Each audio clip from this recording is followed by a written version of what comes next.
Cubase 15 has just dropped with tons of new amazing features you want to know about. My name is Hagai, and in this video I'm going to walk you through each and every one of these features, the hidden ones, the more obvious ones you want to know about. So if you thought your workflow was tight before, brace yourself for a leap forward. This is Cubase 15 new features. First thing we'll notice, of course, is the new redesigned Steinberg hub. Look at the old hub here of Cubase 14 downwards. This is how it looks like. And the new, more organized and compact Cubase 15 hub. And it's more than just a redesign. There's some new functionalities here as well. First and foremost being the ability to select the audio driver from here and the audio output from here. And you even get a play test signal in a beautiful German accent. Left channel. Right channel. So you know your routing is correct even before you open a project. And if you push this button here, it pops up the driver window. In my case, it's the Prism Sound Lyra. Very handy. And you even have, you know, a guided tour, which newcomers will appreciate, which shows you select your audio device here, select the output here. Here are some tutorials to get you started and create a project and whatever. Now, here we have the tabs with the content itself. We have the recent tab, we have the templates, and we have a user-definable location, which comes very handy because let's say I work a lot of video games and apps. I can put a direct link to this specific folder, and you do it from the hub settings right here. So you see I have the project and user locations down here. I can add the plus button and just navigate to wherever I want and just add it to the menu. And if you're already here, let's cover up this menu as well. We have a user-definable location, which we also had in Cubase 14, but it was located down here. Now it's more backstage. And here we have displayed the path of the different projects, the web content. And if you close the project, open hub when closing project, which also comes in handy. Then here you have the usual tutorials tab, deals, user manuals, My Steinberg, etc. But it doesn't end here. Look, if I look at my recent project, I have a preview button. You can now preview project before opening the projects themselves. So let me open this project up and explain how it works. What happens by default is that Cubase goes to the middle of the project and saves 5 seconds of preview to the CPR, to the Cubase project file itself. And you can define it from the project preview. You can create one, or you can remove one. This project has a preview. I can remove it and create a new one. Or I can set a different location, you know, where to start the preview if I don't want it to start in the middle.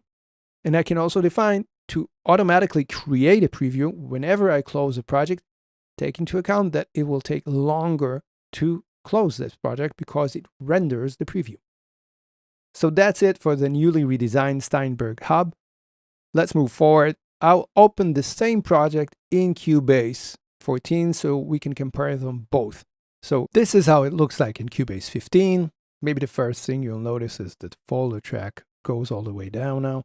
And this is how it looks on Cubase 14. You see the folder track looks different. The general lines and margins here also looks thicker on Cubase 14. Cubase 15, it's more slim and elegant, so another fine-tune to the design itself. You now have a volume control and panning on the tracks themselves if you choose to do so, to edit. I've edited using the track controls. You can now add a volume and pan to all the tracks that supports audio signals. This is very useful, you know, because here, for example, look, I'm standing on the folder track and I can still control the volume and pan of all the other tracks. So it's like halfway between the project window and the mixer. I'm definitely keeping it. So the next feature I want to talk about is something that is backstage, but I really like it, and that's the meter fallback's speed. What do I mean by that? Look at Cubase 14, for an example, and look at the drum track and follow the meter when I play. You can see that it's not really in real time, and when I push the stop button, it falls down quite slowly and it takes time until it disappears. This is because the meteor fallback speed is set to 40 dB per second, and that's the quickest you can get. In Cubase 15, it changed to 80 dB per second, which is so much musical and real-time and rhythmical. Look at this. You can actually feel the transients visually. When I push stop, it all goes down, smooth as butter. For me, it feels more informative, so I'm definitely keeping this one as well on 80 dB per octave. Moving on to the next big feature, I've opened up a new project for this purpose, is the whole thing with the patterns. So in Cubase 14, Cubase presented the pattern approach, which added, a new type of event. We had MIDI events before, now we have pattern events in Cubase 14, and in Cubase 15, we have melodic pattern events. So if this was the drum event presented in Cubase 14, we now have melodic events that could be polyphonic or monophonic, and I will demonstrate it later. Another small feature that they've added to the drum pattern is the ability to randomize the whole thing. The randomization on the separate lanes existed before, but not a global randomization, which is very nice. And it comes with 3 algorithms, from the light to the more total chaos randomization, with a density control, which is also very nice, that didn't exist before, and the ability to filter out notes that are not being used and keeps things, tidy. And remember that you can always undo and go back to the original pattern. And here we go. So these are the addition to the drum pattern, but let's check the melodic one. For that purpose, I will open Helion Sonic and maybe present to you some of the new content which comes in the form of a new expansion from Helion Sonic, Writing Room Synth. This collection is very synthwave oriented, as you can guess from the writing style and the general design. It's quite nice. It's also have random generative function. Generally speaking, I've noticed a lot of randomization creeping in to this Cubase 15 update all over the place. It comes with a built-in ARP and built-in effects and tons of really nice presets. So let's take the first preset, Analog Dreams. It's a very nice preset, and create a pattern. So double click here and let's choose melodic. And here you go. You can choose monophonic or polyphonic. And let's randomize notes freely using the random button. Sounds like Human League. 1 octave above. Very nice. And you can keep on, generating new ideas like this. And you can also control, if the notes are tied together, if there are repeats in, if so, how often and how many jumps do you want. So if I put it like this, it jumps all over the place. Maybe we'll take, a broader range, lower and higher, and randomize it. And let's have less ties and listen to this.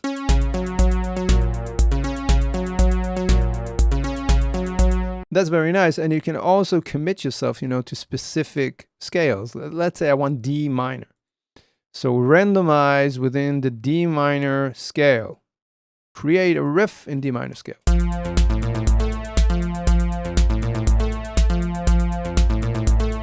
Nice. Now here's another cool feature. You can also drop in chords if you turn on the chord lane, drop chords from the chord track and have the melodic pattern follow. So let's, for the sake of demonstration, take a loop from here or something. That's good enough. So right now it sounds like this.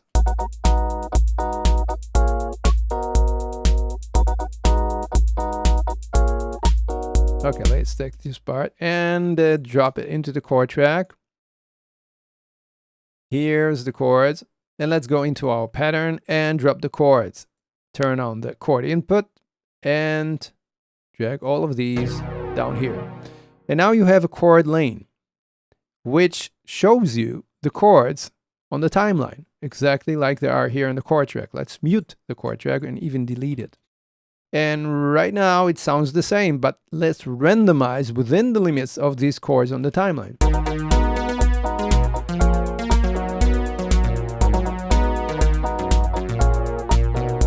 Let's take maybe narrow range like this with less ties. I don't want ties at all.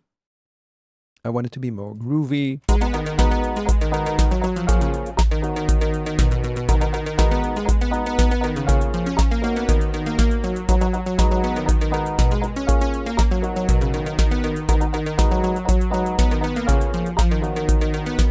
Endless fun. So this is the new chord lane within the new melodic pattern. And of course, you also have a polyphonic mode, which means you can basically turn more than one note at the same step. And if you go back to mono, it will warn you that it's going to erase any parallel events. A very cool supplement to the already very vast tool set of Cubase. Moving on to the next major event is Cubase 15 modulators. Now, if before in Cubase 14 we had only 6 of them, now in Cubase 15 we have 12 of them, double the amount. And the new modulators are the wavefold, LFO, the random, the crossfader, the morph LFO, attack decay, and sample and hold. Now, to demonstrate each and every one of them is beyond the scope of this video, but I'll just give you a short demonstration just to make a point. And also bear in mind that the modulators can modulate themselves and then speed up the output to any specific parameter of your choice, which basically means everything you can see, you can modulate in very complex ways. So let me just demonstrate the new crossfader by doing this. Let's take 2 LFOs. One will be a sine wave set to half a bar. And let's take another one and pick a sawtooth wave on 16ths. Okay? And now I will add the crossfader that can crossfade between these 2 outputs. How do I do that? I set the destination of LFO number 1 to input number 1, and it starts to modulate it. And maybe let's make it deeper. And take the second LFO and put the destination on output number 2, also more deep. And now I can crossfade between these 2 shapes and create any variation in between, which is so flexible, isn't it? Now let's give it a destination. Let's use a filter on a sawtooth, a broad unison sound, and start to crossfade it.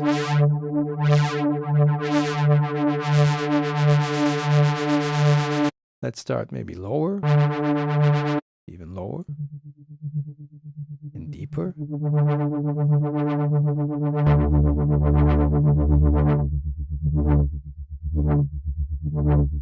Now, to take it even further, let's modulate the crossfade itself with another LFO. So I will put an LFO here, and let's make it very slow, like 1 bar long, at triangle maybe on the crossfader itself.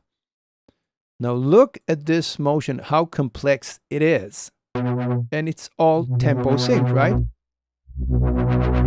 Maybe less deeper.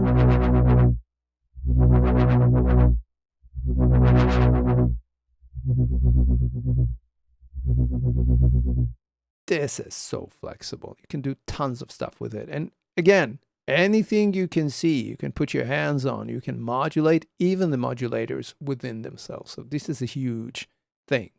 Moving on to the next main event is the stem separation in Cubase 15, which now has a dedicated algorithm and separate function here, separate stems. The question is, how good does it sound and how does it differ from the spectral layers stem separation quality? So let's check it out. Let's do a basic stem separation, and the first thing I've noticed is that it's so much quicker than spectral layers, and I will demonstrate it here. So rip the vocals, the drums, the bass, and other out, mute the source afterwards. No, leave it on. And I can also, combine the vocal and drum stems separately. So rip the vocals and drums out of the production and combine them to one wave. No thank you, but it's nice to have. So each of them to its own stems. Let's see how long it takes.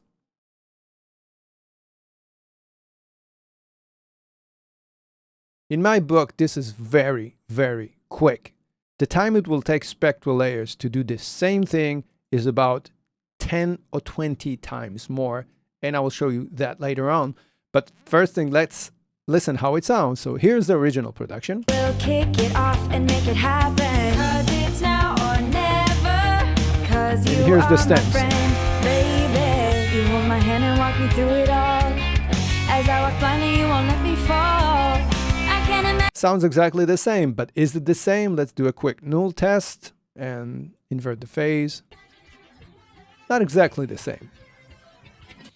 But apparently it's close enough, And here's the quality of the vocals by itself. You're a Kickstarter, Kickstarter. Here's the drums. You hear that vacuum sound around the drums.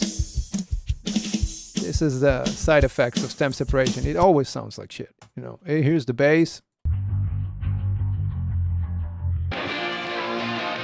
The guitars and the rest. So, good quality, so to speak, stem separation. I don't expect more from stem separation. To my ears, there always sounds like this. And just to compare, let's take exactly the same mix and unstem it using Spectral Layers, which is a prima donna. It always takes long to open up. It's a very powerful software which can do so much more than stem separation, but we won't go into it in this video.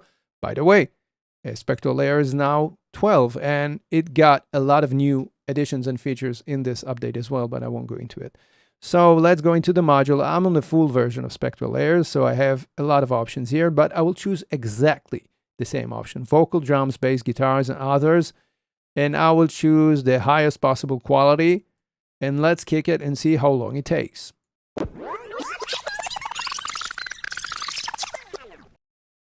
Okay, we're done. It took overall something like 2 minutes, so you can certainly see that it takes much longer. But if the quality is better, then who cares here? But let's see if it is better.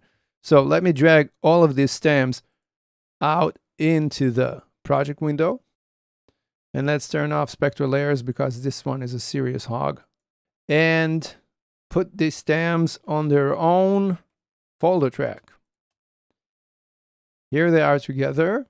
Baby, you hold my hand and walk me through it all.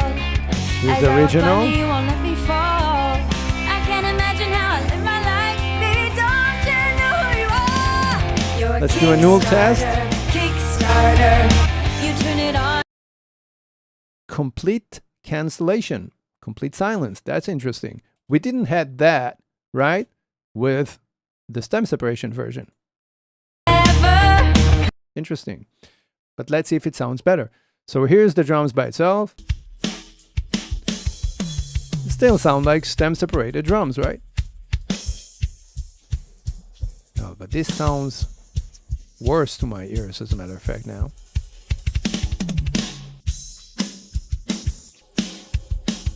So Spectral Layers is better,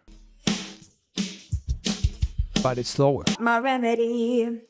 You are a heavenly obsession. When we are together, we will kick it off and make it happen. Strangely enough, the vocal sounds almost the same. The drums were certainly better on Spectral Layers. Let's hear the bass. This is the Spectral Layer bass. Yeah, this is more muffled, right? Sounds worse. Here's the guitars. We don't even have guitars here. It's under Other, which sound crunchy. So definitely, Spectral Layers to my ear sound better and more precise. Both of them sounds, like stem separation. But this is higher quality stem separation. But you do, need to wait longer for it to do what it does. And it calculates all of its stuff on the GPU if you have one, but it still takes super long to perform. But if quality is what's important, then one up for spectral layers. So this is Cubase 15 stem separation feature. Let's talk about another important feature, which is the quick export that, as the name suggests, allows us to quickly export something without going through the export audio mixdown dialog box. And it has its limitation. It only works on 24-bit files. It does take the sample rate from the project, or MP3s, which also log to 44.1 at 320 kilobytes per second. And the interesting thing about this is that it takes into account the tail. Even if you don't put the locators, it will automatically detect the tail using an adaptive tail detection system or something like that. And let's check it out. Let's add a reverb with a long tail of, let's say, 4.8 seconds. And I will not use the locators at all. And let's export to the desktop. I want a WAV file. It will turn it into a 24-bit WAV file, or an MP3 log to 320 kilobytes per second and 44.1. So let's take a WAV file, give it some archaic name, and go. And let's bring it back to the project and see if it added the tail. Let me just drag it in. And as you can see, without locators or anything, it automatically added the tail. Now in the reverb settings, we put it on a 4.8 seconds, and this tail is 8 seconds long. So we even have, like a safety extra range after. Very useful, nice addition indeed. Next big thing on the plate is 2 new plugins. One of them being Ultra Shaper, which is a very interesting dynamic plugin that is basically a compressor that comes with auto gain, which is basically a context-aware makeup gain, meaning it corrects the volume as it goes, not like a static value in a regular makeup gain. It comes with a controllable knee. We can go all the way from soft to hard, which is nice to have. And we have 2 compression topologies. The more modern feed-forward topology in which the input signal drives the sidechain, and the more vintage feedback topology in which the output signal drives the compression, which resembles more the 1176 or the LA2A. And you can switch between both, so it's very flexible in that respect. So I'll just leave it at feed-forward mode. No reduction at all. This is the loop I've chosen.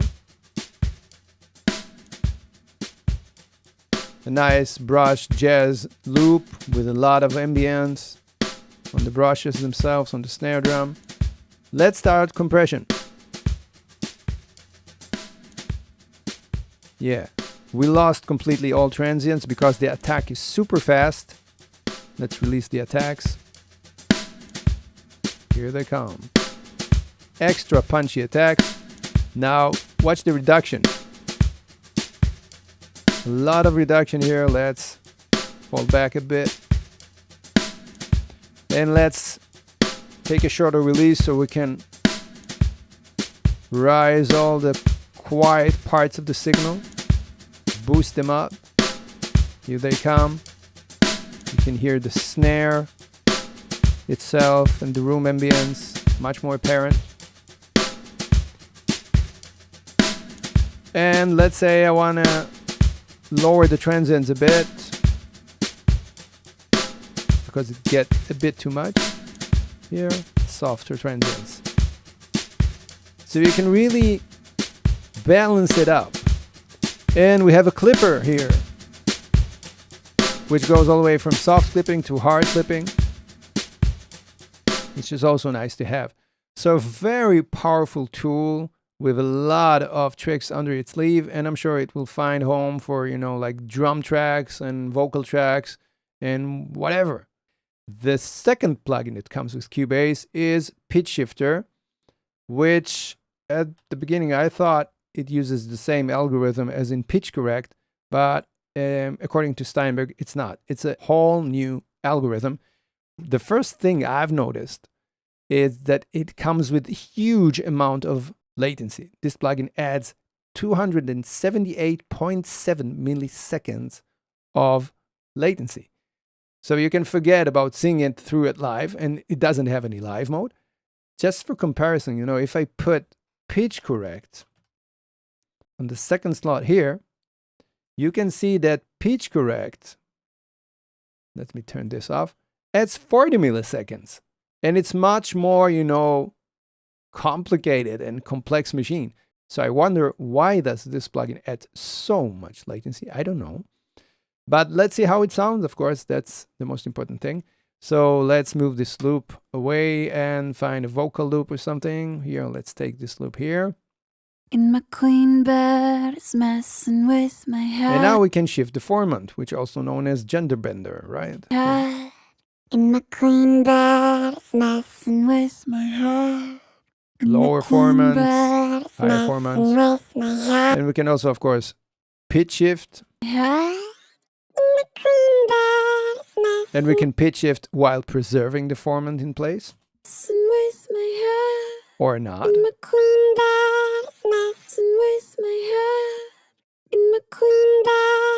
And another nice touch, we have drive here and 3 flavors: tape, tube, and distortion.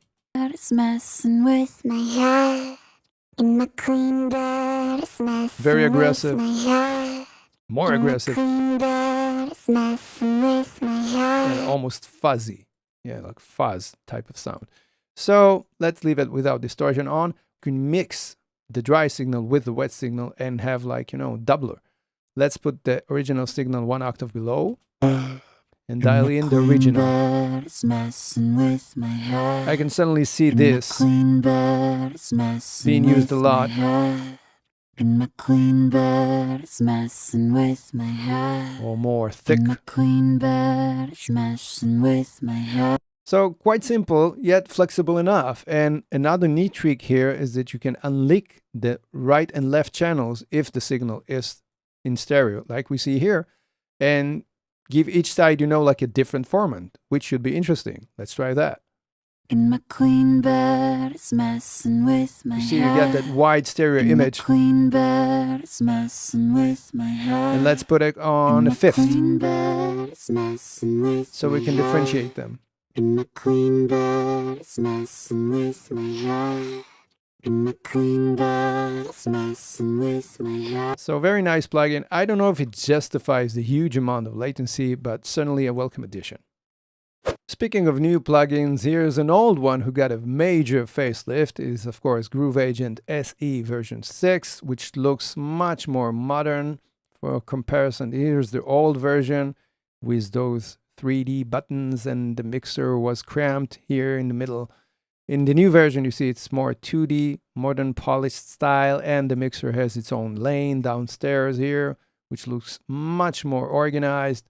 And 2 features, additional features that caught my eye, one of them being the built-in player. I mean, like, you can build your own loops inside. It looks to me like they took the drum pattern functionality into Groove Agent, which is nice. But it doesn't have all the features of the drum pattern. So let's say I want a pattern like this, 4 on the floor, with the snare on the 2 and 4, and the row of hi-hats with the velocities like this, and the occasional repeat stutter effect here and there. Let's see how this sounds like. So it's easier than ever to build your own patterns within Groove Agent. Very nice. Another question I get a lot from my students, you know, is how do I know what the pitch of the kick is? Let's try to see if we can pitch detect it. This is a new feature which can pitch detect a single sample within Groove Agent. So you can see it didn't find any pitch for this sample, but it did find this one here, G#0. This is definitely has pitch, A0. This is tonal as well. This is not. So overall, it makes sense. It's only informative, you know, it doesn't really do anything else, but it can tell you if your kick matches your bass. It's more important, of course, that the ear will tell you, but if you don't rely on your ear and want extra information, this pitch detection feature is very nice. So we have a new built-in mixer, we have a pitch detection ability, and we have a player and an overall more sexy, slick look. Moving forward, we have a new instrument, and I bet you haven't seen this one coming, even though Yamaha is very well known for their vocal synthesis. Yes, we have a new vocal synthesizer within Cubase. It's very nice and sweet, and I will open it from the right pane because I want to show you that the right pane itself also got an overhaul, which is very good in comparison to the ugly old one when the track instruments were above the arrow and the rack instruments were below. Nah. Now we have two clear separators. We know exactly which are the track instruments and which are the rack instruments.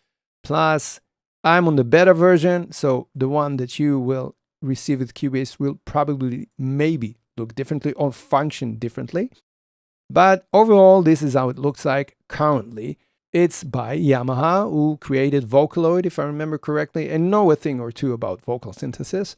And you get two models, a female and a male, all nicely dressed in a white shirt. Let's play a melody and then see how it sounds.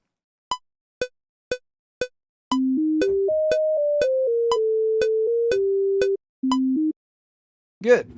Now let's do a little bit of quantize here, and we need the key editor in order to input text, which is one of the nicest things here. You can easily insert text. Yeah. I want to change one thing here. Very nice. And now let's input a text. Okay, I select the first note and then I can type the text right here. You see from the info lane. I do not know what I am waiting for. And I trust the AI engine here, you know, to split the words evenly across the notes. Let's see. I do, I, here it put all the text here. Here I want only I do not, and you can see the phonetics here. Know what I am waiting. I do not need nothing here. And I wanted to continue this one here. For, so let's put the for here. Waiting. Okay, let's put the up T here and ing here. I do not know what I'm waiting for. Not bad. I do not know what I'm waiting for. Let's add some vibrato maybe. I do not know what I'm waiting for. I do not know what I'm waiting for. More power. I do not know what I'm waiting for. Or more whispering I voice. do not know what I'm waiting for. Different format. I do not know what Let's turn it into male and drop it an octave below. I do not know what I'm waiting for. I do not know what I'm waiting for. So obviously not the most realistic vocal you can get, but it's a vocal synthesizer. So you probably pick an instrument like this when you want a synthesized vocal to begin with. And you can also use it, you know, to sketch idea quickly. And maybe in the future it will sound more realistic and we have more models here. It's pretty basic, but it's very nice to have. So this is the Omnivocal, the new instruments within Cubase 15. Now let's talk about one of the biggest, most requested features that finally arrives to Cubase 15. This is a totally new expression map window. This one is huge, and I'm sure many of my friends and colleagues and students will be thrilled to see what this thing can do. So let's go quickly through all of the features here. And of course, if you want me to do an in-depth video about this feature, let me know in the comments below and I'll be happy to do so. So all of the articulations from the left are sorted alphabetically, which makes it easier to find the articulation you want when you want it. You also have a search window. Let's say I want all the trumpets. There they are. I can also filter out maps that are not being used currently in the project, which is also very useful. And you can right-click almost anything in this window and get a context menu. Only for comparison, this is how the expression maps used to look like. I mean, like, look at this difference. This is something totally new. And I can also add, of course, maps from here, duplicate maps, import batch import maps. Now you can select a bunch of maps and import them in one click. You can also, here's the important stuff, moving on to the window here, get a graphical review of where your articulations are located on the keyboard, and then you can like troubleshoot, you know, if you have a hole in the middle, if you forgot to map articulation. And if you add a slot, you get a huge selection of articulation. So I used to create custom articulations all the time. Now I probably have to rely less on that because you have a huge amount of articulations here, and of course a search bar to match. So let's say I'm looking for a mute or a bucket. Bucket. There you go. You have a bucket mute. And let's edit. And notice that it also mapped it to the next key switch automatically, which is very handy. And now let's move on to one of the most exciting things that actually killed a product I was working on and made it completely obsolete. We now have attack compensation for each individual articulation. Now this one is huge. Anyone who ever did some virtual orchestration work, you know, and said the legato to the grid, noticed that the notes themselves play off, even though they are quantized, because, you know, the way the samples are built, because the natural attack. Now I can actually tell him, take the legato, I don't know what, playable repetition, whatever, and play them 50 milliseconds before. So even if the notes are quantized to the grid, in action, they will be played 50 seconds before. And you can have separate attack compensation for each articulation. This is huge. You can enjoy quantizing easily, even though I don't recommend quantizing at all when it comes to virtual orchestration, but sometimes you don't have time. And this will fix the actual playback. This alone worth, for me, the price of upgrading to Cubase 15. This small thing, because this is what I do for a living. We also have another feature that deals with the same type of issue, which is the separation. Separation sets the mapping event a little bit ahead of the note to compensate for libraries that don't switch to articulation immediately. And I guess you've bumped into it occasionally. So I can say switch the articulation like 10 milliseconds before. So it won't miss the first note, because, you know, sometimes it missed the first notes, it doesn't change the articulation and changes from the second note onward. So this will deal with this issue. So also a huge thing. And also notice that these are collapsible menus, which are easy to work with. So moving on, we have groups. We always had groups, you know, but they were ordered like this: Art 1, Art 2, Art 3, Art 4. I never liked this graphics representation of what is basically exclusive grouping. Now we have exclusive groups that we can name. So let's take, let's say, the violins. Violins. SSO violins. Notice how many articulation this instrument has. So I can break them down into exclusive group that will also not allow more than one articulation within that group to play simultaneously, you know, like in a drum machine. It's the same philosophy. But I can also name them and break them down to groups. So in the key editor, I will see them in a more organized manner. So let's call it long, and create another group and call it short. And in the longs, I will leave all the longs. And let's say I want a spiccato and the short, and this one, I can also, you see, separately select them with the control, and by right-clicking, move them to the short group. So now they're located here. And in the key editor, as we will see in a second, let's say I need violin 1, SSO violin 1.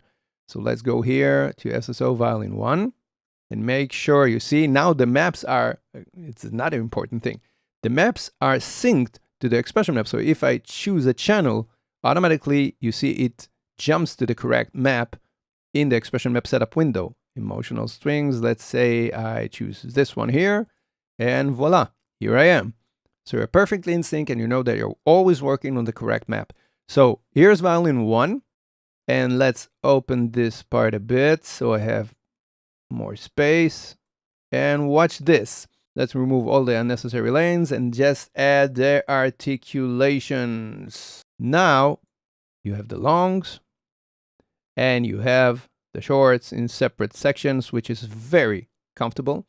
And also, watch this. If I draw a couple of articulations here and change them from here, you have this beautiful preview lane, which helps you understand what's the current articulation. You don't have to open this up, and roll up and down to see what's thrown around here. You can see it in one neat lane. Also, a huge benefit. You can import Dorico maps as well. And maybe the last feature I will talk about in this video is that you can add what is called an slot add-on, which basically means, let's take the following example. Imagine you have a violin and it plays legato, but then you want him to play legato with a mute. So basically it's like two articulations, one for the mute and then legato. So I can basically tell him, play legato or long or whatever, but let's add a mute. So I can now play tremolo and trigger muted tremolo, again, if my library supports it.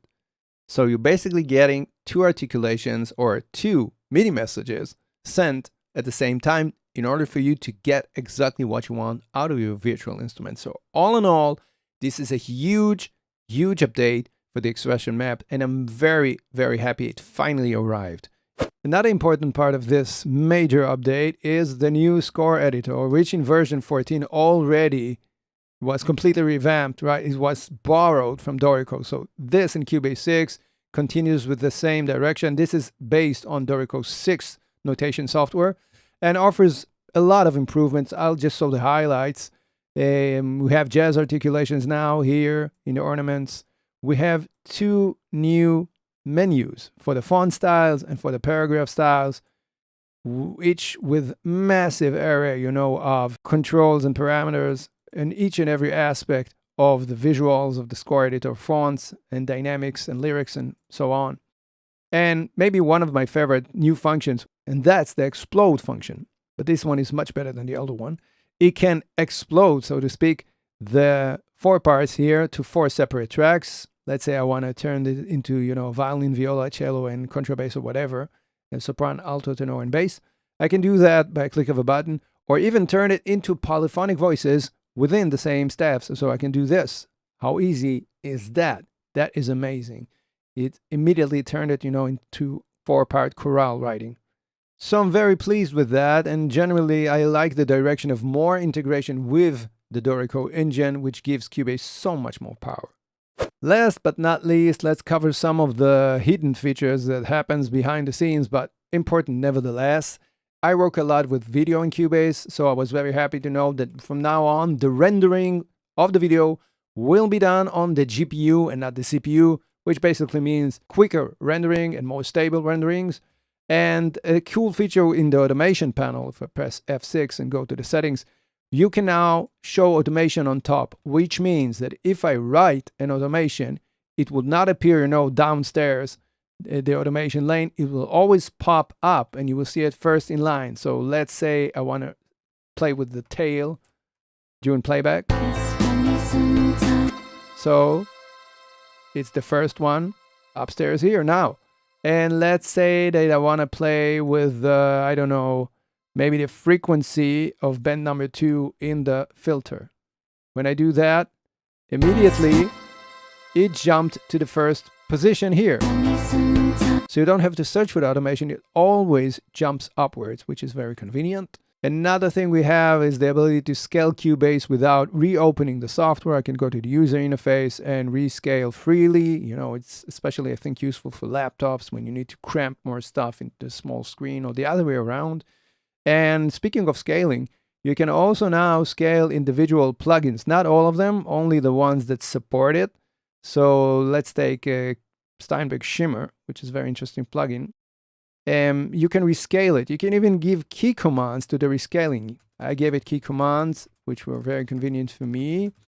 Or you can do it from the inner menu here, user interface scaling, and choose your scaling percentage, or use plus, minus, or in my case, here are the shortcuts. and it is saved on the plugin level, meaning that the next time that I will open this plugin, it will keep the same aspect ratio. So that was the scaling. Last thing I promise is what they've done with the plugin manager, which is also very nice. We have collection support for a while, and which was very useful. But what you can do now is create separators and folders within the plugin collections you make. So let's say I want to create a new collection with all the plugins. Now, within the favorites, I can add separators wherever I want by right-clicking, create separator. You put the separator inside. I can drag it wherever I want and create separation between the reverbs and distortions and whatever. I can also freely create folders as much as I want. And I think it helps, like organize the data, because when you open your plugin list and it drops, a list of endless plugins, even though we have search, which is fun, this could certainly help. So very nice touch. So this was quite a list. I personally think it's a great update. It covers a lot of ground, touches a lot of bases, keeps Cubase in doing what it does best, being a very packed, friendly DAW. And I also think, I was a bit surprised, that they haven't jumped the trendy AI train, but there are some things I would like to see embedded into Cubase, like, stemmed creation by demand, something like Suno Studio, which seem to be the hottest thing right now. But Cubase still does what it does so good. And I think it's even more fine-tuned in this specific update, so I can only highly recommend it. It takes a great DAW and makes it even greater.